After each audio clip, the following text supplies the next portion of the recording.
Hello दोस्तों, स्वागत है आपके अपने चैनल QR स्टडी में। जैसे कि पिछली वीडियो में हमने जाना कि हड़प्पा सभ्यता का भौगोलिक विस्तार, उसका टाइम पीरियड व उसके महत्वपूर्ण बिंदुओं के बारे में हमने विस्तार से चर्चा की है। आज हम जानेंगे हड़प्पा सभ्यता के प्रमुख नगर और वहां से मिले रोचक प्रमाण जो हमें उस समय की जीवन शैली बताते हैं, किस तरह से वे अपना जीवन व्यतीत करते थे। हड़प्पा नगर का विस्तार से अध्ययन। दोस्तों, आज हम एक ऐसे नगर के बारे में पढ़ने जा रहे हैं जो आज से लगभग 4500 से 5000 साल पहले बसा हुआ था। उस समय ना बिजली थी, ना मशीनें, फिर भी वहाँ के घर, सड़कें और नालियाँ आज की आधुनिक नगर व्यवस्था जैसी ही थी। इस नगर का नाम था हड़प्पा। हड़प्पा वर्तमान में पाकिस्तान के पंजाब प्रांत के मिठगुमरी जिले में रावी नदी के बाएं तट पर स्थित है।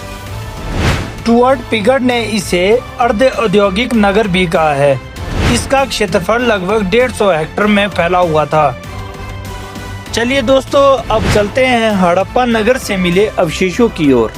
सर्वप्रथम देखते हैं हड़प्पा नगर का अन्नागार। अब हम इसकी संरचना देखते हैं, किस तरह से अन्नागार की संरचना हुई है। हड़प्पा में अन्नागार की 2 पंक्तियां मिली हुई है, जिनमें से प्रत्येक पंक्ति में 6-6 अन्नागार बने हुए हैं। प्रत्येक अन्नागार का आकार 50 × 20 फीट का है। अन्नागार के एक तरफ श्रमिक आवास बनाए गए थे। अन्नागार के दक्षिण में हमें 18 गोलाकार ईंटों के चबूतरों की पंक्तियां मिली है। यहाँ अनाज की कुटाई की जाती थी। इन चबूतरों के बीच में लकड़ी की ओखली रखने की जगह भी थी। इन चबूतरों की दरारों में हमें गेहूं और जौ के अवशेष मिले हैं। इससे सिद्ध होता है कि इन फसलों का भंडारण होता था। अन्नागार के दरवाजे रावी नदी उत्तर की ओर खुले होते थे, ताकि नदियों के माध्यम से नावों के द्वारा अनाज को लाया और ले जाया जाता था।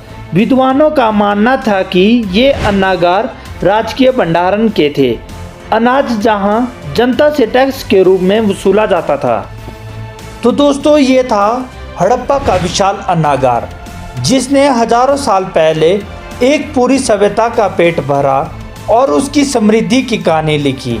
लेकिन दोस्तों, जहाँ यह अन्नागार हड़प्पा वासियों के जीवन और उसकी समृद्धि की कहानी कहता है, वहीं शहर के दूसरे छोर पर हमें मिलता है उनके परलोक के विश्वास की निशानी। जी हाँ, अब हम बात करेंगे हड़प्पा के उस हिस्से की जिसे इतिहासकार कब्रिस्तान R37 कहते हैं। यहाँ की मिट्टी में दबे अवशेष हमें यह सोचने पर मजबूर कर देते हैं कि हड़प्पा के लोग मृत्यु के बाद भी क्या दूसरी दुनिया में यकीन रखते थे।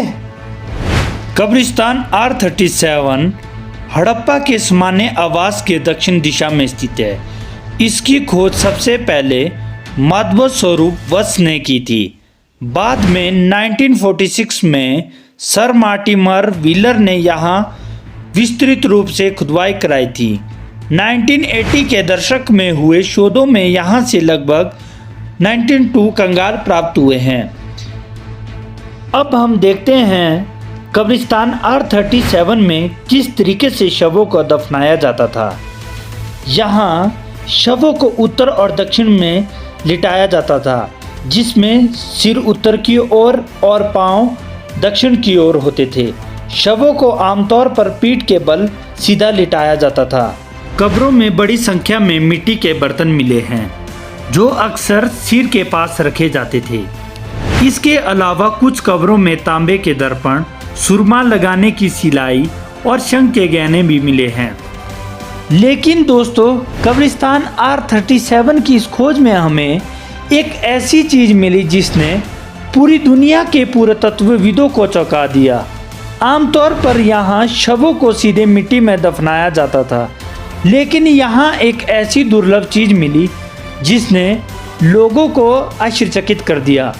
जहाँ शवों को देवदार की लकड़ी के ताबूत में रखकर दफनाया जाता था। लेकिन दोस्तों, यह सिर्फ लकड़ी का संदूक नहीं, बल्कि उस काल के सामाजिक सम्मान और श्रद्धा का प्रतीक थी। यह ताबूत हमें बताता है कि हड़प्पा वासी अपनों की विदाई को कितना महत्वपूर्ण मानते थे, कि उन्होंने पहाड़ों से आई देवदार की कीमती लकड़ियों का उपयोग किया है। इतनी बारीकी और गरिमा शायद यही वजह है कि आज हजारों साल बाद भी हड़प्पा के ये कब्रें हमें उनके जीवन और मृत्यु के प्रति उनके महान दृष्टिकोण को बखूबी समझाती है।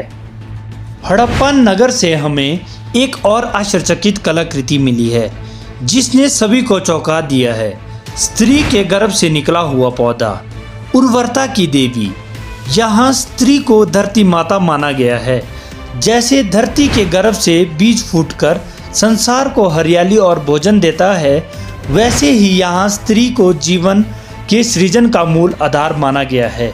यह दर्शाता है कि हड़प्पा के लोग प्रकृति की पूजा करते थे और महिलाओं को सृष्टि की जननी मानकर उनका बहुत सम्मान करते थे। जहाँ से हमें अन्य मोहर मिली हुई है जिन पर स्वास्तिक का चिन्ह बना हुआ था। आज हम हर शुभ कार्य की शुरुआत स्वास्तिक चिन्ह से करते हैं, लेकिन क्या आप जानते हैं कि यह चिन्ह 5000 साल पहले हड़प्पा की गलियों में उतना ही पवित्र था जितना कि आज। स्वास्तिक का चिन्ह संस्कृत भाषा का शब्द है। संस्कृत भाषा में शु का अर्थ है शुभ और आस्तिक का अर्थ है होना। यह चिन्ह सूर्य की ऊर्जाओं चारों दिशाओं में फैली शांति और मानसिक और शारीरिक स्वास्थ्य का प्रतीक है। हड़प्पा की ये कहानी तो बस शुरुआत थी। इस प्राचीन सभ्यता का असली रोमांच अभी बाकी है। तो तैयार हो जाइए, क्योंकि क्यूआर स्टडी की अगली वीडियो में हम कदम रखेंगे मुर्दों के टीले यानी मोहनजोदड़ो पर। अगर आपको ये जानकारी पसंद आई तो वीडियो को लाइक करें, अपने दोस्तों के साथ शेयर करें और अगली वीडियो के लिए क्यूआर स्टडी को अभी सब्सक्राइब कर ले। मिलते हैं अगले सफ़र पर।